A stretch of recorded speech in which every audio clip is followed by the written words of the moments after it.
तो hi hello नमस्ते प्रणाम, स्वागत है आप सभी का एक बार फिर से नए ब्लॉग में। उम्मीद है आप सभी लोग बढ़िया होंगे और हम भी एकदम बढ़िया हैं। काफ़ी टाइम बाद आप लोगों से मुलाकात हो रही है और क्योंकि तबीयत ठीक नहीं थी तो 2-3 दिन से अभी ठीक है, तो इसलिए मैंने सोचा कि कुछ वीडियो बना लेते हैं आपके लिए। काफ़ी दिनों से आप लोग भी इंतज़ार कर रहे हो। तो आज मैं गाँव में आ रखा हूँ, पीछे तो आप देख ही सकते हैं मैं गाँव में हूँ। तो इन झाड़ियों के बीच में आने का कारण मैं आपको थोड़ी देर में बताऊँगा, क्योंकि आज हम बात करेंगे प्लान पे।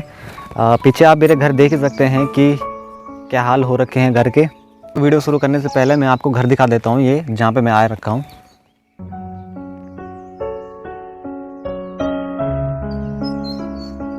तो ये है वो घर जहाँ पे मैं आया हुआ हूँ। घर के हाल आप देख ही सकते हैं।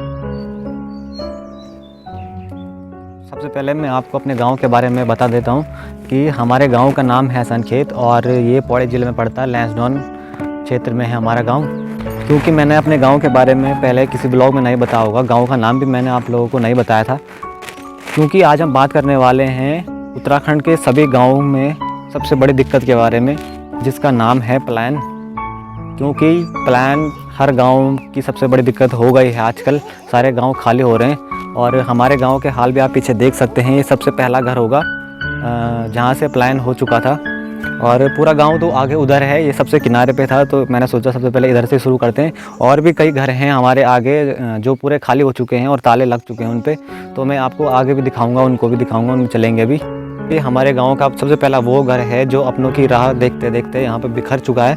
अभी मैं आपको जूम करके भी दिखाऊंगा कि ताले भी यहाँ टूट चुके हैं, जंग से टूट चुके हैं और पूरा घर टूट चुका है।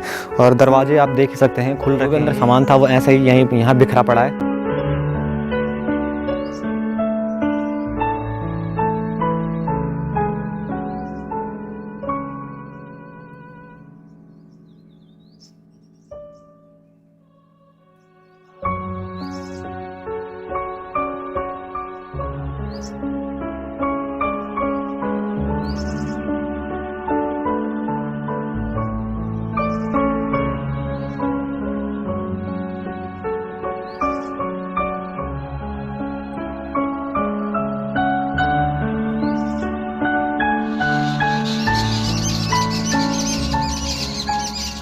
पहले के लोग शहरों में रोज़गार और नौकरी के लिए जाते थे, लेकिन अब टाइम कुछ ऐसा आ गया है कि लोगों को अपने बच्चों के साथ जाना पड़ रहा है। स्कूल भी ऐसे ही, जो स्कूल यहाँ के हमारे आसपास के जितने भी स्कूल हैं वो धीरे धीरे करके बंद होने की कगार पे आ चुके हैं और बच्चे भी बहुत कम हैं। लगभग 1 या 2-3 सालों में वो स्कूलें भी बंद हो जाएगी।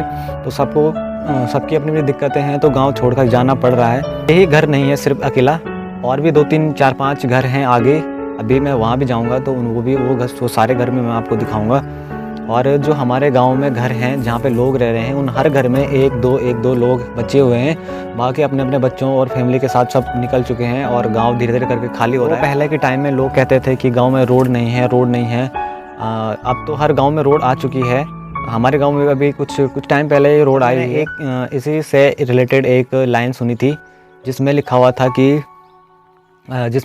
था कि सड़क तुम अब आई हो गाँव, जब सारा गांव शहर जा चुका है। तो लाइन भी जिसने भी लिखी है और कही है बिल्कुल सही लिखी है वे, क्योंकि रोड अब आई है जब गांव खाली होने लग चुके हैं। अगर पहले रोड आ जाती तो शायद लाइन के चांस कम रहते, तो अब सब जा चुके हैं।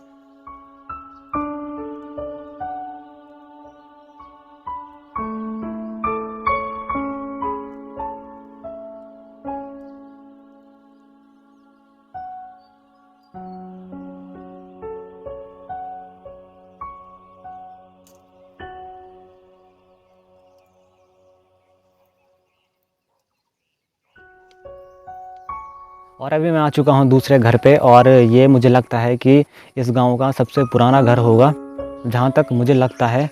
क्योंकि ये वाला घर हमारे भी है, हमारा पुश्तैनी घर था। जब हमारे दादा परदादा थे तो उस टाइम यहीं वो रहते थे, और जितने भी वो भाई लोग थे वो सब इसी घर में रहते थे। टाइम ऐसा आया कि जब सबको अपनी अपनी फैमिली को देखना था, अलग अलग करना था, तो बंटवारा हुआ। तो सब इस घर को छोड़ के सब अलग अलग चले गए। हम वहाँ गांव में चले गए और कुछ यहाँ ये घर छोड़ के चले गए। तो ये पूरा खाली हो चुका है और पूरी झाड़ियाँ हैं, सारे घरों में। जो भी घर बंद हो रखे हैं पूरी झाड़ियाँ हैं। और ये उस टाइम का सबसे बड़ा घर था। मुझे लगता है कि पूरे गांव में सबसे बड़ा घर हमारा ही था, ये वाला दादा परदादा लोगों का। बहुत लंबा घर है ये, इसमें बहुत सारी फैमिलियां रहती थी, लेकिन अब देख सकते हो पूरा खाली हो चुका है। मैं अभी अभी आगे जाके भी आपको पूरा दिखाता हूँ। एक बात और है, मैं यहाँ अकेले आ रखा हूँ तो कैमरा एंगल चेंज करने में थोड़ी सी मुझे दिक्कत हो रही है, तो कहीं पे भी कुछ भी गलती हो जा रही है तो इग्नोर कर देना। तो पहले मैं आपको पूरा घर दिखा देता हूँ ये वाला, उसके बाद ब्लॉग में आगे बात करते हैं। तो आप खुद ही इस घर को देख सकते हैं कि काफ़ी लंबा ये घर था, और ऊपर इसमें हैं 1 2 3 4 या 5 कमरे इसमें ऊपर हैं, और 2 कमरे एक कमरे के अंदर होता है, एक कमरे के अंदर जाके दूसरा कमरा भी होता है। तो सबके अंदर 2 हैं, और बाकी नीचे भी होंगे। नीचे जाके मैं दिखाता हूँ आपको, पहले ऊपर दिखा देता हूँ।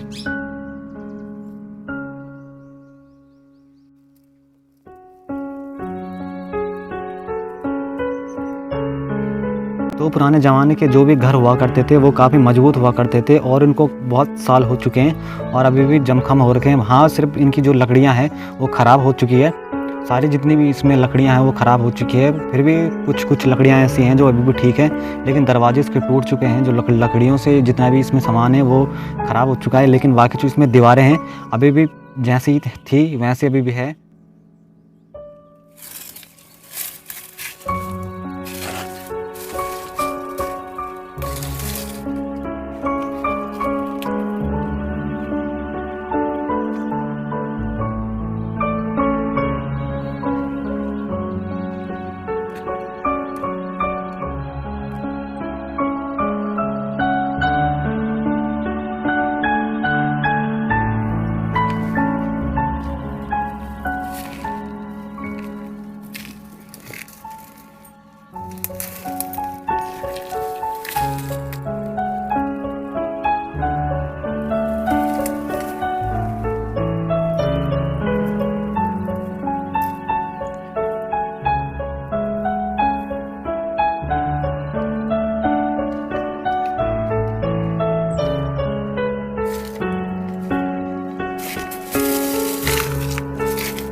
तो ये घर भी मैंने आप लोगों को दिखा दिया है, और अभी काफ़ी सारे अभी घर बचे हुए हैं। अब ये वाला घर तो आप देख ही सकते हैं कि पूरी जो इसमें आगे वाला बरामदा है ये खाली वाला रहता था, जिसको गांव में हम चौक कहते हैं, और इसमें पूरी झाड़ियाँ ही झाड़ियाँ हो चुकी है, कहीं भी यहाँ पे चलने की जगह नहीं है। और मैं पूरा साफ़ करते करते हुए यहाँ पे पहुँचा हूँ, और वाला घर भी मैंने आप लोगों को दिखा दिया है, जिसमें ये हमारी पूरी पुरानी फैमिली रहती रही होगी। हम तो गांव में ही हुए थे, पैदा हुए थे, तो वहीं रहते हैं, यहाँ का हमें कुछ पता नहीं है। पुराने लोगों से हमने सुना है कि ये वाला घर पूरा हमारा ही था। जितने भी हमारी फैमिली में दादा के परदादा जितने भी वो भाई लोग रहे होंगे वो सब यहीं पर रहते थे, और धीरे धीरे करके जब उनको अपना अपना देखना था, अपनी फैमिली देखनी थी, तो सब अलग अलग चले गए, और ये वाला घर छूट गया ऐसी। पहले जब लोग गांव छोड़ के जाते थे तो वो कहते थे कि हम नौकरी करने के लिए जा रहे हैं। तो उस टाइम ये भी होता था कि लोग जब छुट्टियां पड़ती थी, बच्चों की छुट्टियां पड़ती थी, उनकी कुछ दिन की छुट्टियां पड़ती थी, तो वो गांव आ जाते थे। लेकिन अब टाइम ऐसा आ चुका है कि उनको छुट्टी वुट्टी से कोई मतलब नहीं है, अपने गांव से कोई मतलब नहीं है। वो सारे जो भी उनके गांव में ये घर थे उन पूरे ख़राब हो चुके हैं। जब भी घर में कोई आता रहता है, अपने घर में आग जलाता रहता है, मतलब जो चलता है, तो वो घर भी ठीक बना रहता है। लेकिन जब से लोग अपने गांव अपने घर छोड़ के चले गए तो घर भी वैसे ख़राब हो गए। जो प्राइवेट वाले हैं चलो उनका तो ठीक है कि वो उनको करना है, उनको तो नौकरी करनी है, बच्चे भी पालने उनको। लेकिन जो पहले आर्मी में थे या गवर्नमेंट जॉब में थे वो रिटायर्ड हो चुके हैं, और तब भी उनको गांव छोड़ कर जाना है, दूसरी नौकरी उनको करनी है, लेकिन अपने गांव में रहना उनको मंजूर नहीं है। काफ़ी लोग हैं जो गांव में रिटायर्ड हैं, वो गांव में रहते हैं, अपना अपना देख रहे हैं। बाकी उनके बच्चे हैं जो प्राइवेट हैं, वो तो उनको जाना ही है, उनकी मजबूरी है, जाना ही है। तो किसी को हम क्या बोल सकते हैं, सबकी अपनी अपनी मजबूरी है और अपना अपना मन है सबका। और हाँ, एक बात और है, लोग यहाँ से अपना गांव छोड़ के शहरों में जा रहे हैं, अपना घर छोड़ के जा रहे हैं और शहरों में जाके ज्ञान देते हैं कि प्लान हो रहा है, ये करना था गांव में, वो करना था। और शहरों से बात करेंगे, खुद उन्होंने कभी गांव में आना नहीं है, लेकिन शहरों से बात करेंगे कि हमारा गाँव ऐसा होना चाहिए, गाँव में ऐसा होना चाहिए, ऐसी चीज़ें होनी चाहिए। और आप सोच रहे होंगे कि ये मैंने डायरी ला रखी है, तो इसमें भी मैंने कुछ ऐसे लिखी, अपने दिल की बातें इसमें लिखी हुई थी, जो भी मुझे लगा कि शायद मैं भूल जाऊंगा, तो मैंने उसमें डायरी में लिख ली थी और तब लानी पड़ी। और प्लान की एक और वजह हो सकती है, जो मुझे लगता है कि हर गांव की, ये मैं अपने गांव की बात नहीं कर रहा हूं, मैं हर गांव की बात कर रहा हूं, कि गांव के लोग अपने अपने प्रधानों से बहुत परेशान हो रखे हैं। और हमारे गांव भी अलग परेशान हो रखे हैं, हम भी अपने अपने प्रधानों से अलग अलग परेशान हैं।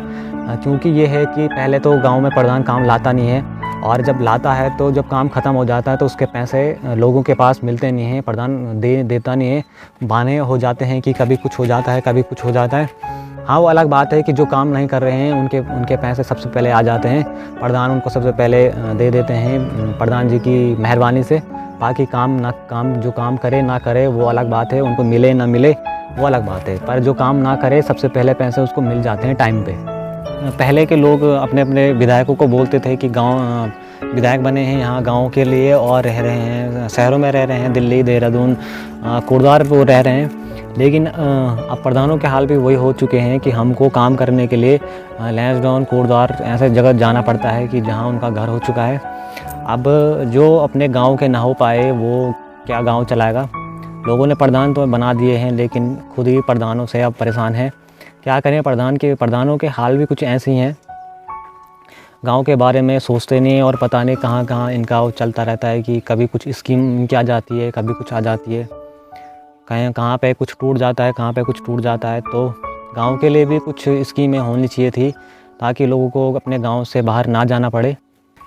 मेरे हिसाब से गांव छोड़ने का, अपना पहाड़ छोड़ने का और अपना घर छोड़ने का एक कारण और हो सकता है कि जब भी आजकल लड़कियां लड़कों को देखने आ रही हैं शादी के लिए, या लड़के लड़कियों को देखने जा रहे हैं शादी के लिए, तो लड़की वाले सबसे पहले सवाल यही पूछते हैं कि घर कहाँ है, शहरों में कहीं घर है, दिल्ली में घर है, देहरादून घर है, कोटद्वार में घर है, तो तभी बात आगे चलती है, नहीं तो नहीं चलती। तो शहरों में ज़मीन होनी चाहिए, या तो लड़का फौजी होना चाहिए या सरकारी होना चाहिए। खुद का लड़का चाहे बेरोज़गार बैठा हो, चाहे कुछ ना कर रहा हो, लेकिन उनको अपनी लड़की के लिए एक सरकारी नौकरी वाला आदमी चाहिए।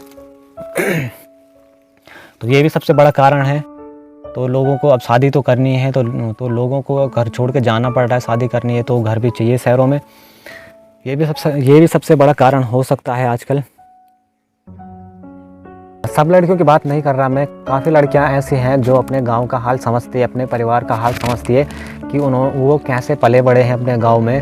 तो ज़्यादा नखरे उनके हैं नहीं, वो गांव में रहना भी पसंद करती है। हाँ, एक टाइम ऐसा आएगा जब उनको अपने बच्चों को पढ़ाने के लिए शहर जाना पड़ेगा, तब की बात अलग है, वो उनकी मजबूरी है, एक जाना पड़ेगा। लेकिन जो शादी होने से पहले ही कह दे रहे हैं कि हमको गाँव में नहीं रहना, हमको शहर में रहना है, उनकी मैं बात कर रहा हूँ।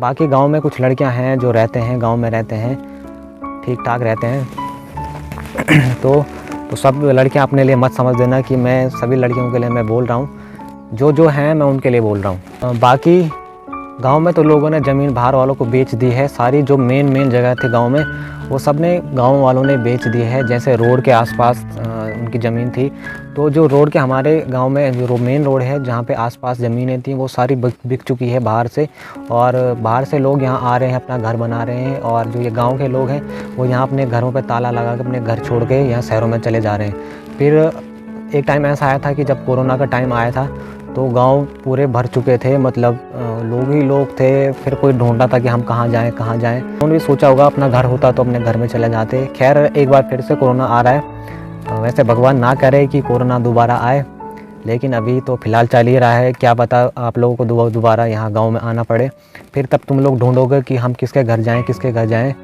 ठीक है, अब तुम्हें अपने ही गाँव में रहने के लिए तुम्हें अब किराया भी देना पड़ सकता है, पैसे देने पड़ेंगे। फिर एक टाइम ऐसा भी आएगा कि जब हम लोगों को अपने गांव में आने के लिए परमिशन देनी पड़ेगी, या अपने गांव में आने के लिए हमें पैसे देने पड़ेंगे। जब बाहर के लोग यहाँ बस जाएंगे तो उन्हें हमें पैसे देने पड़ेंगे। तो ये भी एक कारण है। बाकी लोग गांव में भी हैं, अपने बच्चों को पढ़ा रहे हैं, पाल रहे हैं। हाँ, ये बात है कि लोग उसे बेरोज़गारी मानते हैं, चाहे वो गाँव में रह के कितने भी पैसे कमा ले, गाँव में लोग उसे बेरोज़गारी समझते हैं। ठीक है। और रोज़गार के लिए बहुत ऐसे साधन तो हैं यहाँ गांव में, लेकिन अब तुम लोगों ने अपनी ज़मीनें बेच दी है तो कहाँ कुछ हो पाएगा। लोग बाहर से आ रहे हैं, रेस्टोरेंट अपने खोल रहे हैं, होम स्टे लोग खोल रहे हैं। जो काफ़ी लोग हैं जिन पे अपना दिमाग है वो अपने अपने गांव में होम स्टे स्टार्ट कर रहे हैं, तो कुछ ना कुछ उनका हो ही जाएगा, अपना खर्चा निकल ही जाएगा। जिन पे दिमाग है वो रह रहे हैं, वो कर रहे हैं, बाकी लोग अपना छोड़ के चले गए। तो तुम ही लोग आओगे अपने गाँव में, पैसे दे के जाओगे, ठीक है। बाकी अब इससे ज़्यादा मैं क्या बोलूँ, शायद कुछ गलत शब्द भी मेरे निकल चुके होंगे, तो इग्नोर करना और माफ़ भी कर देना, ठीक है। तो अभी मैं आगे आपको ले जाता हूँ। बाकी यहाँ तो अभी रास्ता दिखाता हूँ, रास्ता दिखाता हूँ आपको कैसा है। अभी ये देखो यहाँ पे पूरी घर के आगे झाड़ियाँ हैं, यहाँ बिल्कुल भी रास्ता है नहीं। तो ये देखो अब इस घर पे भी ताला लगा हुआ है और ताले पे जंग लगा हुआ है। इसकी भी दीवारें भी ठीक है। इस घर से भी पूरा प्लान हो चुका है, और जिनका ये घर था वो कभी